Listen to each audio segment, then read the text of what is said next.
Então a gente vai falar hoje de herpes zosters. É algo que tá muito aí em alta, né, por conta da vacina. A vacina do herpes, contra o herpes zoster. A nova vacina, né, porque a gente já tinha uma vacina circulando, a gente já tinha uma vacina em vigor em que a gente fazia na rede privada. Mas agora já havia sido licenciada já há alguns anos, né, fora do Brasil. Há um ano atrás a Anvisa aprovou a vacina nova e só agora em junho chegou pra gente, então, aqui no Brasil, essa nova vacina. Então eu resolvi trazer para vocês, recebi alguns pedidos de orientação em relação a isso. Então a gente vai falar um pouquinho de herpes zosters, o que é a herpes zosters, como se transmite ou por que desenvolve, enfim. Tudo isso a gente vai discutir. Eu trouxe em forma de perguntas, tá? Que são os questionamentos mesmo que eu recebo e aí a gente vai discutindo, tá bom? Então vamos começar falando o que é a herpes zosters, né? Então, nada mais é do que o vírus da varicela, né? O vírus da catapora, aquela que nós pegamos na infância. Quando a gente tem a catapora, a gente desenvolve a doença, sara, fica tudo bem. Porém, o vírus, ele não morre, ele fica latente ali, fica quietinho por muitos e muitos anos. Então, a pessoa pode ter a vida inteira o vírus latente e não ter problema nenhum, ou ela pode desenvolver a herpes zosters, que nada mais é do que a recidiva do vírus da catapora, né? A varicela zoster, o nome do vírus é varicela zosters. E a herpes zoster também é conhecida como cobreiro, né? Muito comum em vários lugares a gente ouvir a forma de pronúncia dessa doença como, então, o cobreiro, é a mesma coisa. Então, o que acontece? O Sandro disse que quer tomar a vacina, né? Nós vamos discutir bastante sobre isso, assim, para quem é indicada a vacina, em que momento que a gente vai poder tomar, quem pode, quem não pode. Com essa nova vacina, a gente tem aí algumas possibilidades que antes não tinha, né? Então, lembrando que ela é um vírus do tipo 3, porque a gente tem aí o tipo 1 e tipo 2, que são a herpes labial, que é a herpes também genital. Então, não é o mesmo vírus.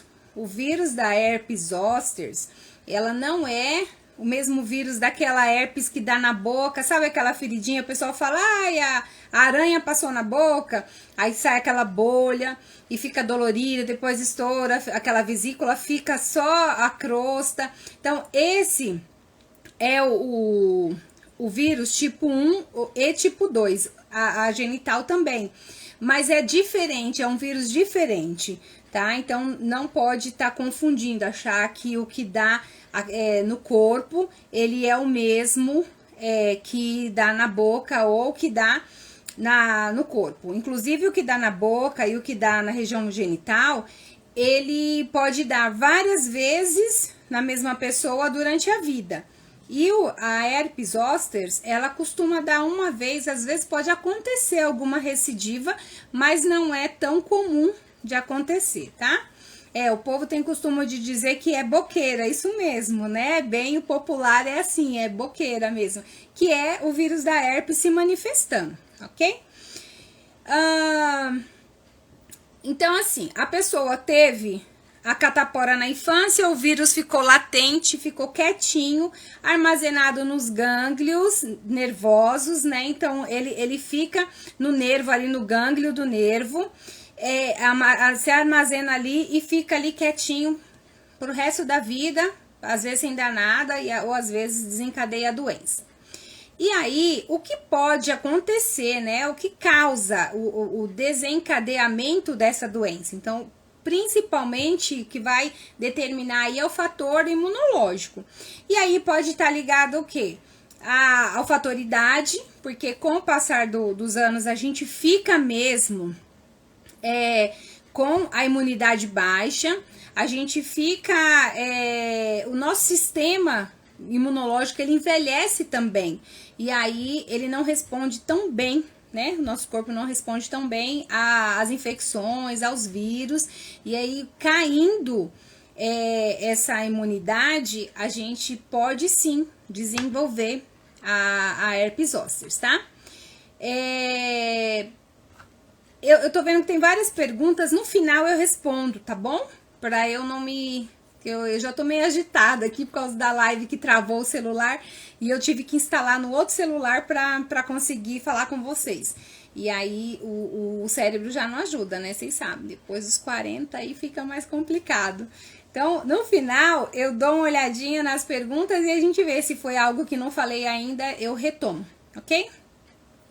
E aí, o que acontece? Então, a gente tem o fator imunológico, que é a base ali para ter o start aí desse vírus que tá paradinho. Tem algumas doenças, né, que mexem com o sistema imunológico também. Quimioterapia, que vai rebaixar o sistema imunológico.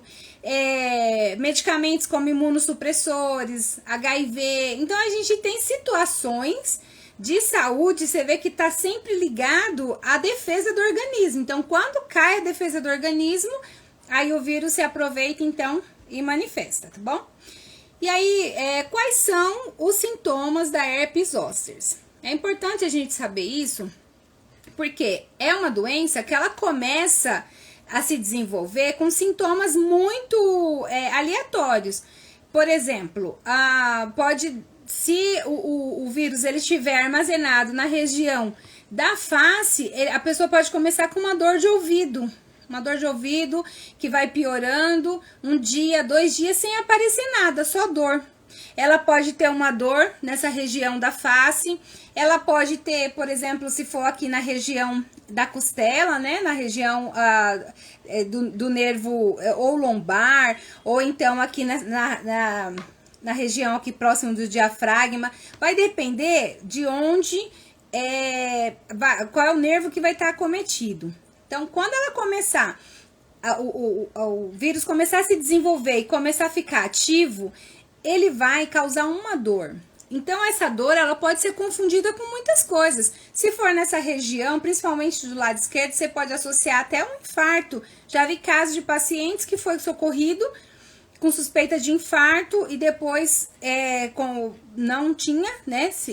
Os exames estavam todos bem, mandou para casa e depois apareceu os sintomas. Então, começa com uma dor inespecífica.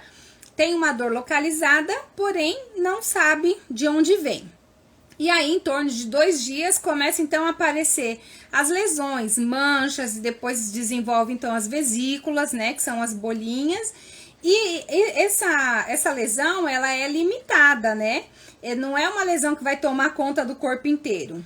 No caso de herpes zoster, ela pega uma área específica. Então, ela vai pegar a área em que contempla ali aquele nervo. Onde aquele nervo passar, ela vai desenvolver as bolinhas. Então, conforme o vírus caminha pelo nervo, as bolhas elas vão também migrando. E aí, elas formam o formato ali, se você olhar, forma um cinturão. Na região onde passa o nervo, principalmente se for nessa região do abdômen, você vai ver que ela não passa da linha mediana, né?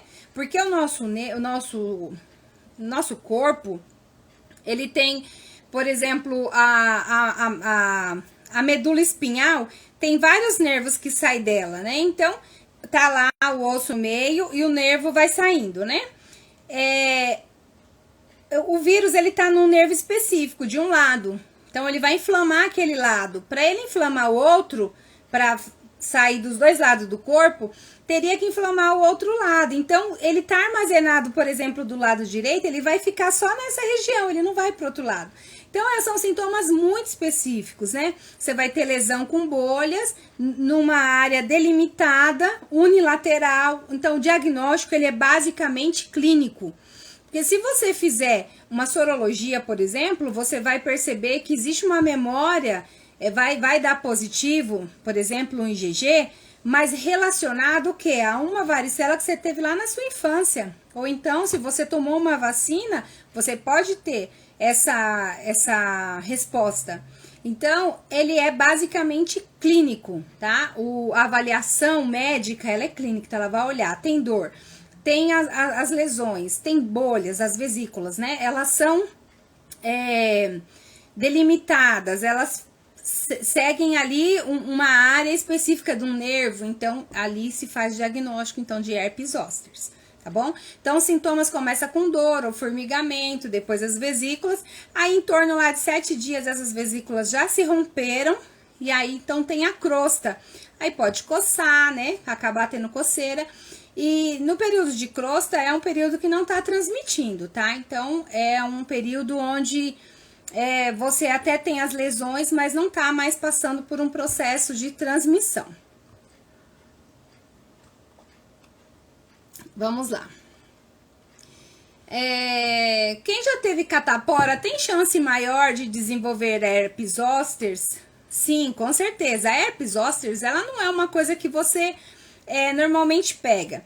Ela pode vir sim por vias respiratórias, o vírus da varicela, mas a herpes zoster, ela é uma recidiva desse vírus. Então, para a pessoa ter a herpes zoster, ela tem que ter tido já a varicela, tem que ter tido catapora, tá? Então, você pode pegar por vias respiratórias o vírus da catapora. Aí desenvolve a doença, ele fica latente. E aí, mais pra frente, você pode desenvolver a herpes zoster, tá? Mas, aí assim, mas eu nunca tive catapora. É muito raro. No Brasil, em torno de 95% das pessoas já tiveram catapora. Então, a chance das pessoas desenvolverem a doença, ela existe. Vou dizer que ela é alta, né? Mas existe até uma estatística que diz que em torno de 85 anos de idade, pelo menos 50% da população de 85 anos de idade vão desenvolver, ou terão, né? Poderão desenvolver a herpes zoster, que é uma doença que dói demais, né? É uma doença, assim, que é muito incômodo. Quem tem sempre fala que a dor é terrível. Sensação de queimação, e a dor do local por causa do nervo, que esse vírus, ele acaba atingindo o nervo e ele atinge os neurônios sensitivos. Então, são neurônios que são relacionados à sensibilidade. E isso daí faz com que a pessoa sinta muita dor naquele lugar. E essa dor, ela pode se propagar, ela pode permanecer, ela pode perdurar por semanas, meses e até anos, né? Porque aí a gente já tem uma outra questão, que é a dor pós-herpética, né? Que a gente chama, que é terrível. É uma dor que cronifica. Você tem uma cronificação dessa dor da fase aguda. Sara as bolhas, melhora o quadro clínico e aí depois a dor permanece. Então, é uma complicação, tá? O Sandro tá falando que parece que foi colocada uma brasa no local. Diz que queima muito. A aula vai ficar gravada no YouTube, tá bom? Então, gente, é muito difícil, porque tanto o quadro clínico ele dói muito, quanto depois também. Tem pacientes que quando ele atinge o nervo facial, sente umas dores intensas no ouvido, ferroadas no ouvido. Na região também abdominal, na intercostal, aqui na região lombar. Então, aonde ele acomete a dor, ela é terrível. Tem pessoas que melhoram, quando melhora o quadro geral, ela melhora a dor. Tem pessoas que segue, então, com essa complicação, tá? E aí, a gente tem aqui a prevenção, né, da herpes. Como que eu previno a herpes? Para eu prevenir de pegar o vírus da varicela, então é o quê? Evitar o contato com pessoas, né, que tenham a doença na sua fase ativa. Então, se a pessoa tá doente, se tem lesões, se tem bolhas, eu não posso compartilhar toalha, eu não posso compartilhar louças, maquiagens, eu não posso compartilhar roupas íntimas, porque essas coisas, elas estão contaminadas com o vírus, e aí posso entrar em contato e desenvolver a varicela, e consequentemente, futuramente, eu posso ter então a herpes zoster, tá? Então, a prevenção que eu faço em relação ao vírus da varicela, que pode me causar uma catapora a princípio, e depois a recidiva é a herpes zoster. Eu não transmito herpes zoster, tá? Eu transmito um vírus que a princípio causa varicela, que é a catapora, e depois num outro momento meu corpo pode desenvolver então a herpes zoster, que é a recidiva, ok? Lembrando assim que esse líquido que tá dentro da vesícula, né, essa secreção, ela é extremamente rica em vírus. Então, quando rompe uma vesícula, o ideal é que se coloque uma gaze e deixa fechada ali para que a gaze absorva aquele líquido com vírus e você descarte isso. Às vezes a pessoa não deixa escorrer, aí é onde encosta esse vírus, passa a transmitir ou a mão tá suja. Então, ter muito cuidado quando tem contato com alguém que tá com catapora ou com a própria herpes zoster, a lavagem das mãos é extremamente importante, evitar esse contato, né, com essa pessoa, evitar o contato de pele. A pessoa, ela deve se afastar da escola, do local de trabalho, porque ela vai transmitir para outras pessoas esse vírus. Então, é importante que se faça esse afastamento, tá bom? Uma questão até de consciência mesmo. Vamos lá. Qual é a diferença da catapora e da herpes zoster? Então, a catapora, ela como que eu vou fazer uma diferenciação? Às vezes eu pego um paciente que tá lá com lesões bolhosas, a criança chega, tem vesículas, teve febre ou tá com dor, e aí eu começo a ver, aparece a pápula, depois aparece vesícula, então a mácula, né, a pápula, a vesícula, e aí como que eu sei? Às vezes até já tem crosta, porque a criança coçou, rompeu aquilo ali, como que eu sei que aquilo é uma catapora e se eu vejo no corpo em alguma parte específica, eu diferencio de herpes zoster? Exatamente por isso, porque a catapora, ela vai sair no corpo todo, ela pode sair na cabeça, ela sai em qualquer lugar, dentro do ouvido, na cabeça, aí sai no abdômen, sai na perna, sai no tórax. Diferente da herpes zoster, apesar de ser o mesmo vírus, mas como ele estava no nervo, latente ali, paradinho, ele vai desenvolver essa reação somente no local. Lembra que eu falei que é uma reação limitada, é uma reação que é específico de um local? Então, essa é a herpes zoster. A varicela, eu vou ter isso generalizado no corpo todo, ok? A gente vê que tem, às vezes chega a criança com muitas lesões na cabeça, aí tem no abdômen também, tem nas pernas, então nesse caso não é herpes zoster, ok? Vamos lá, a transmissão do vírus herpes zoster acontece através das bolhas? Não. Não se transmite o vírus da herpes zoster, e sim o vírus da varicela.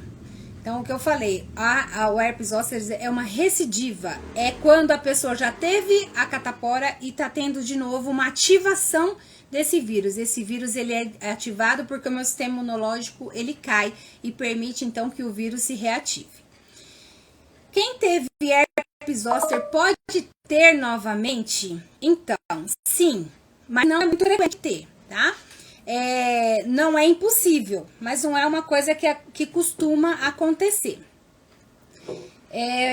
Por isso que é importante, quem teve já a catapora, a varicela, tomar, deixa eu colocar aqui o carregador, gente, que esse celular ele tava parado e ele tá acabando a bateria.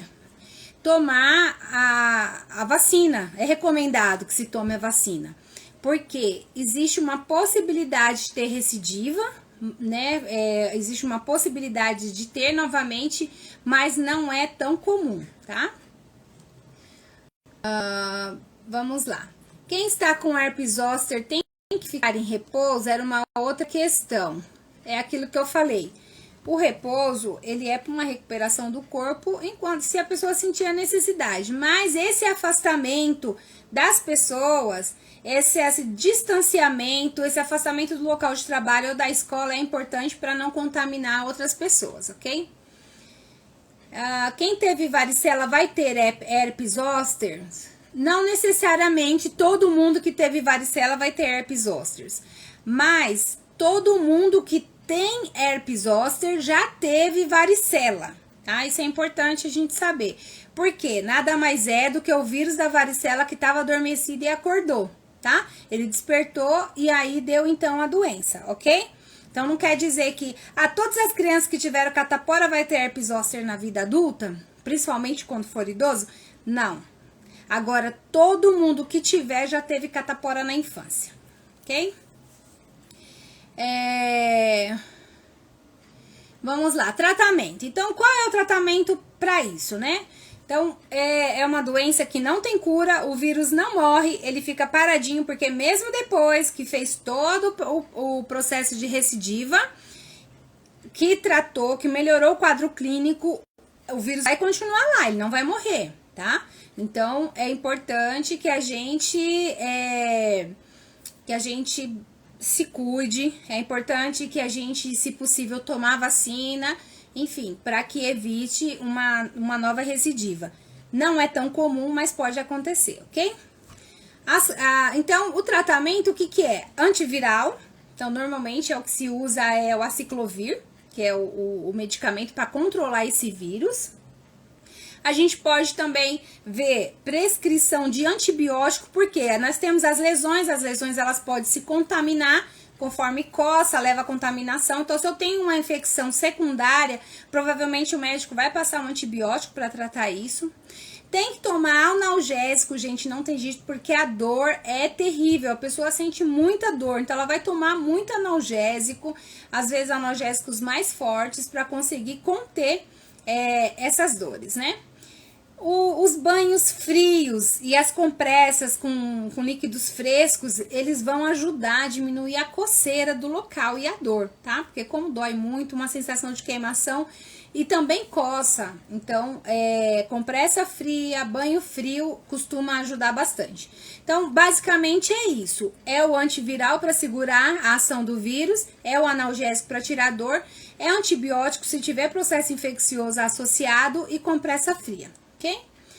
As complicações, quais são as complicações da herpes zoster? Então, normalmente, ela vai cursar de forma branda. A pessoa desenvolve, tem o processo de dor, tem o processo das manchas, as vesículas, as crostas e tudo bem, fica tudo bem. Mas, às vezes, pode ter algumas complicações. Por exemplo, se a herpes ela se manifestar na região da face, pode ter complicações, por exemplo, otológicas. Então, pode comprometer a audição. Pode ter, porque ela pode pegar o nervo, né, auditivo, pode pegar o nervo oftálmico. Então, se ela pegar a parte dos olhos, pode causar uma coisa que chama ceratite, que é uma inflamação da córnea, e aí levar até uma complicação mesmo visual. Então, é importante procurar o oftalmologista se por acaso for na face e tiver lesões próximas ao olho, porque esse vírus ele pode chegar a acometer o nervo óptico, ok?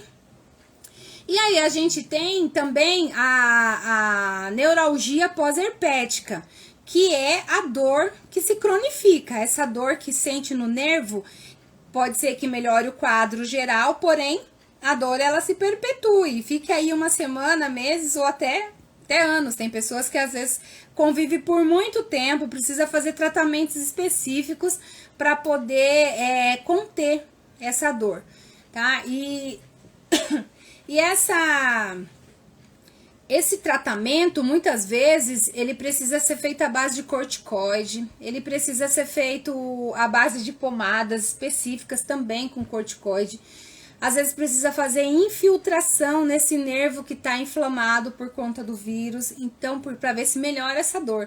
Porque é uma coisa assim, que incomoda demais. Tem pessoas que acabam desencadeando quadros neurológicos, quadros depressivos, porque não consegue lidar direito, porque se torna uma coisa até que atrapalha o dia a dia, uma coisa incapacitante para as ações do dia a dia, tá? É um problema sério a questão da herpes, ok? E aí precisa fazer o acompanhamento, então, com o neurologista nesse caso.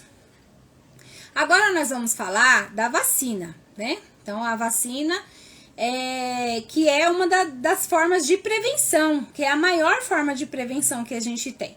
Então, quem tem direito à vacina? Então, nós vamos falar de herpes zoster. Então, a vacina da herpes zoster, ela está licenciada para pacientes acima de 50 anos, adultos, né, acima de 50 anos.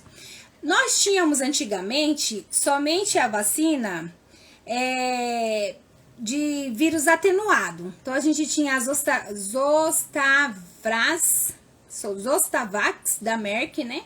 Zostavax, que ela é de vírus atenuado. Então, a gente tinha algumas restrições. Então, era para pacientes acima de 50 anos.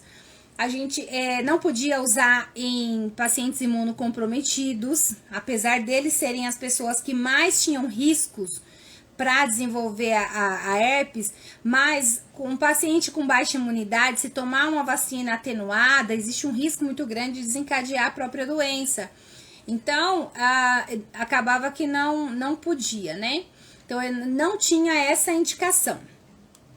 E aí, não podia também ser usado por gestantes, pacientes que faziam tratamento para quimioterapia, transplantados, enfim. Existiam algumas situações em que a gente não podia fazer a vacina, por ser vírus atenuado. Outra coisa, outra questão também, né, uma vacina atenuada, ela era utilizada, a aplicação dela via subcutânea, né, ela é utilizada ainda, nós trabalhamos ainda com ela, né, porque chegou a nova agora que a gente deixou de trabalhar, ela ainda está aí circulando. Porém, a resposta imunológica, a resposta de proteção dela é bem menor, em torno aí de 38% a 70% a proteção. Quanto mais idade a pessoa tinha, menor era a proteção. Por exemplo, os maiores de 85 anos, a protegia em torno de 38% a 40% só a chance de não desencadear a doença tomando a vacina. Então, pacientes aí de 50 a 59 anos tinham um índice maior de proteção, em torno de 70%. Então, é uma vacina que era o que a gente tinha como opção, era considerada uma boa vacina, mas que tinha algumas restrições, né? Ela também não podia ser feita em pacientes que tinham tido a doença há pouco tempo, tá? Então, essa é a vacina, a Zostavax, é a vacina de vírus atenuado, é um vírus que está enfraquecido, ele é vivo, porém ele tá fraco a ponto de não causar a doença, tá? Aí, quando foi agora, em junho de 2022, então, chegou no Brasil a Shingrix. Ela já era uma vacina que tinha sido licenciada já pela Anvisa, porém, por trâmites, questões burocráticas, ainda não tinha chegado, né, aqui para ser aplicada. É uma vacina de vírus inativado, então a gente tem o vírus, a gente tem fragmento do vírus, a gente não tem o vírus inteiro, a gente vai ter o fragmento do vírus, costuma ter uma ótima tolerância. As vacinas inativadas, a gente sabe, a gente já trabalha com várias delas na nossa rotina. Então, acaba que os pacientes imunocomprometidos podem tomar essa vacina. Então, a partir de 18 anos de idade, está licenciado para os pacientes imunocomprometidos. E os adultos, a partir de 50 anos, tá? Segue igual a outra também de 50 anos. Porém, os imunocomprometidos que não podiam tomar, nesse caso agora pode. Antes da dose, a Zostavax era uma dose só, subcutânea. No caso da Shingrix, então, são 2 doses intramuscular de 0,5 ml, tá? Então, a gente tem aí uma dose e o retorno em torno de 60 dias para tomar a segunda dose, com espaço mínimo de 4 semanas, 28 dias. Então, se por acaso precisar tomar antes, até 28 dias a gente pode fazer. E no prazo máximo de 6 meses, tá? O recomendado é que seja feita, então, essa segunda dose até 6 meses. Passou de 6 meses, não pode tomar mais? Pode, mas não é recomendação, não é o ideal. Passou de 6 meses, tem que tomar novamente o esquema de novo, a primeira dose e a segunda? Não é necessário. Mesmo que passou de 6 meses, você não precisa reiniciar essa vacinação. Você pode completar o esquema, fechar o esquema, né? Fazer a segunda dose. Ela não pode ser feita em pacientes que estejam em crise aguda. A vacina atenuada não podia e ela também não. O que eu posso fazer? Eu posso esperar esse paciente melhorar, sair desse quadro, né? Esperar resolver toda a situação e fazer a vacina depois. Diferente da atenuada, que eu tinha que esperar 1 ano para que ele pudesse tomar. A inativada, o ideal, assim, a recomendação é que espere 6 meses, mas não tem nada que impeça que o paciente, quando ele tiver restabelecido totalmente do quadro de herpes zoster, então que tome a vacina, não tem nada que contraindique, ok? Se ele tiver recuperado, totalmente recuperado. Mas a própria Sociedade Brasileira de Imunologia, eles recomendam que espere pelo menos 6 meses. Okay? Mas a bula diz que não tem problema se o quadro estiver resolvido. Outra coisa que ela tem muito boa é a resposta de proteção. Ela responde de proteção em torno de 90% a 97%. Então, os pacientes com mais idade, 80 e 85 anos, ela responde em torno de 90%. Os pacientes 50, 59, 60 anos, responde a 97% de proteção. É uma taxa muito boa, né, de eficácia. E além dela proteger contra, né, a própria herpes zoster, né, a ativação da doença, se por acaso a pessoa tiver, ela acaba prevenindo, ajudando a prevenir a dor pós-herpética, né? Então dá uma melhorada nisso. Quem teve herpes zoster pode tomar a vacina? Pode tomar normalmente, ok? Ah, teve herpes zoster há 5 anos, há 4 anos, há 10 anos atrás, não tem problema, pode tomar. Se foi recente, é aquilo que a gente falou. Se for atenuada, a orientação é esperar 1 ano. Se for inativada, a recomendação é 6 meses, mas se precisar fazer antes, não tem nada que impeça se a pessoa estiver bem, já estiver recuperado, ok? Tomei a vacina de vírus atenuado, posso tomar a vacina de vírus inativado? Olha que interessante isso, a pessoa já tinha tomado antes uma dose da vacina de herpes, e só que era do vírus atenuado, que tem uma menor cobertura. E ela quer, então, tomar essa vacina nova. Se pode tomar? Sim, pode tomar, não tem problema nenhum. O que precisa fazer é esperar o espaço de 60 dias, né? São 2 meses de intervalo entre a dose anterior e essa. Passou esses 60 dias, pode tomar normalmente o esquema que são 2 doses, ok? Tá, eu fui ver o valor, tem lugar que tá cobrando até R$1.600 a dose da vacina, a Shingrix, que é a nova agora, a inativada. Por enquanto, só tem um único laboratório que tá fazendo ela, né? Que está comercializando. Então, acaba que fica muito monopolizado, né? Um único laboratório, ele tem os custos por ser uma vacina importada, por ter toda a parte de imposto, e ainda pode colocar o valor que ele achar que é justo, pelo fato de que não tem concorrência. Então, a gente espera que logo essa concorrência venha para ajudar a diminuir esses preços, porque é uma vacina, assim, extremamente importante, né? Quem toma antivirais, né? Aqueles pacientes que fazem tratamentos, que tem que tomar os antivirais, eles podem tomar a vacina? Sim, eles podem. Por quê? Porque essa vacina ela é inativada, essa vacina nova não tem problema. Pode tomar, que não vai ter problema com a resposta imunológica, não vai ter problema com o tratamento, ok? As gestantes e nutrizes podem tomar a vacina? Então, não existem estudos, né, que indicam o uso dessa vacina, assim, que traz segurança. Porém, a gente tem aí várias vacinas inativadas que as gestantes e as nutrizes tomam sem trazer comprometimento nenhum para o bebê e nem para a mãe, né? Então, é importante a avaliação, então, de risco-benefício, né? Se é uma paciente que é imunocomprometida, que tem uma necessidade, aí vai de avaliação, tá? Mas, de qualquer forma, ela é uma vacina inativada. E por ser inativada, ela pode ser feita com outras vacinas? Isso vai interferir? Será que pode? Como não temos, em relação às outras vacinas, também problema das vacinas inativadas, ela é uma vacina que foi testada junto a algumas vacinas, difteria, tétano, pertussis, foi testada com pneumo, com a influenza, e não houve complicação, não houve interação entre elas. Então, por enquanto, é uma vacina que está liberado para ser feito com as outras vacinas do calendário. Lembrando que ela está disponível somente na rede privada, por enquanto ainda não tem rede pública. Ela já é uma vacina de rede privada, eu espero que futuramente, pelo menos os pacientes imunocomprometidos tenham, né, direito a ela.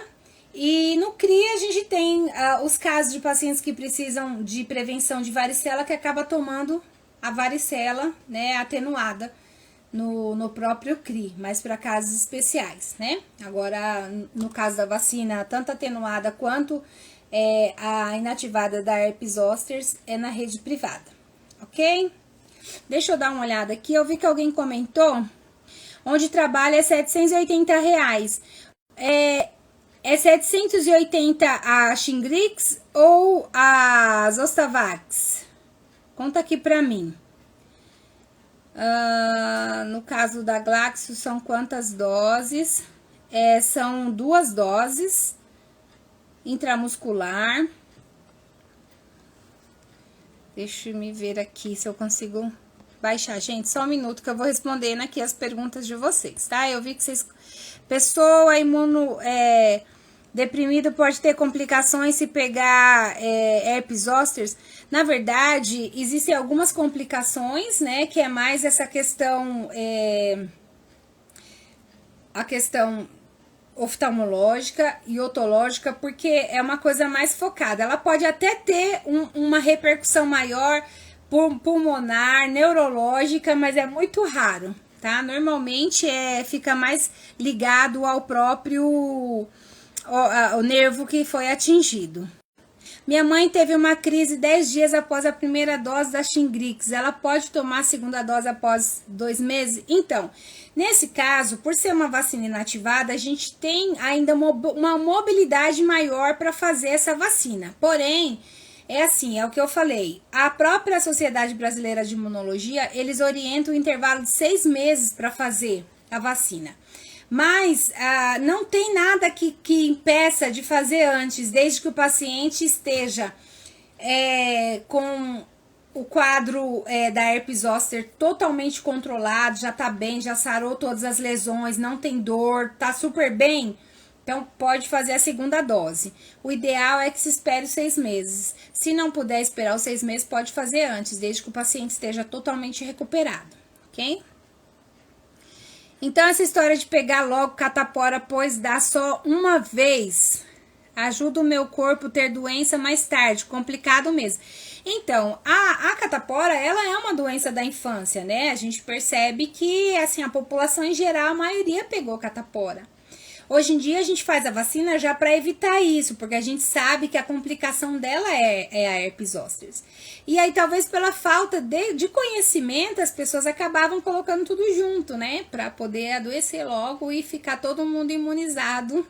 Porém, o vírus, ele fica lá quietinho e ele pode sim trazer uma complicação mais tarde, né? Trazer uma doença muito mais grave, que é a herpes zoster. Vamos lá. A dor parece que foi colocada uma brasa, isso mesmo. Os pacientes falam muito, impressão que caiu água quente, óleo quente, porque queima demais. Você sabe, quando eu era criança, o meu avô teve herpes zoster. E aí eu lembro nitidamente da lesão, assim, na região intercostal dele, aquele monte de bolinha, mas a gente não entendia direito. Aí a médica passou a pomada, passou remédio para tomar. Mas eu era criança e assim, eu tenho a lembrança da lesão, então, e ele já era de idade. Então, é mais comum nas pessoas de idade por conta do sistema imunológico que tá já mais envelhecido, né?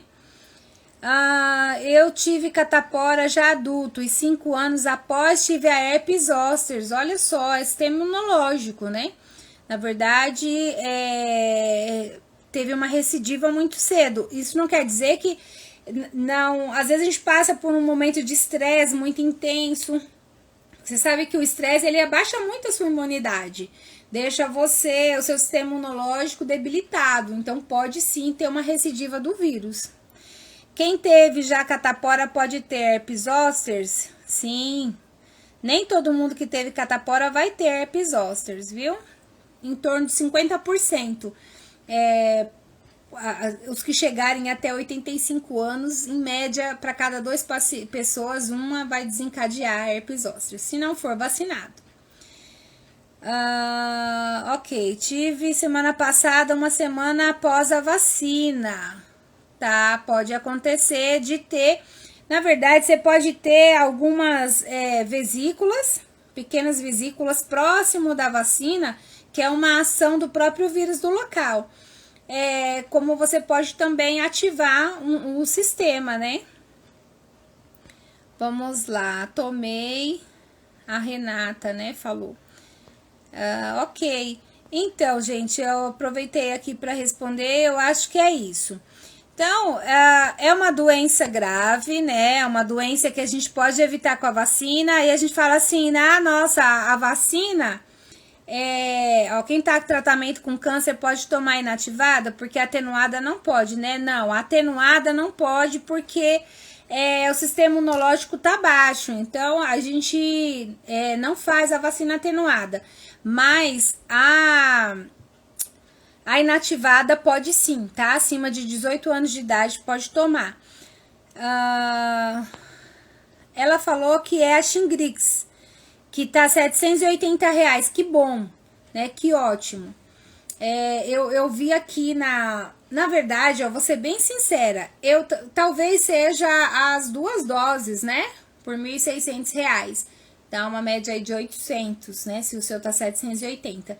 De qualquer forma, gente, vale o investimento, porque além da doença ser uma doença assim que traz complicações, né, graves, né, e muita dor, ainda tem a questão do custo. Muitas vezes você pode não conseguir o tratamento pelo SUS, você vai ter que comprar, é um tratamento caro, o antiviral não é barato e pode se prolongar por muito tempo, uso de corticoide, enfim, e a própria dor em si, né, e as complicações que podem trazer. Então, se você pega nessa região da face e aí desenvolve uma ceratite, você vai ter complicações oculares, vai ter que fazer acompanhamento. Pode dar uma paralisia facial. Não sei se vocês lembram, há pouco tempo atrás, quem tem o Justin Bieber teve problemas com isso, né? Ele teve uma ativação dessa região da face e aí teve paralisia.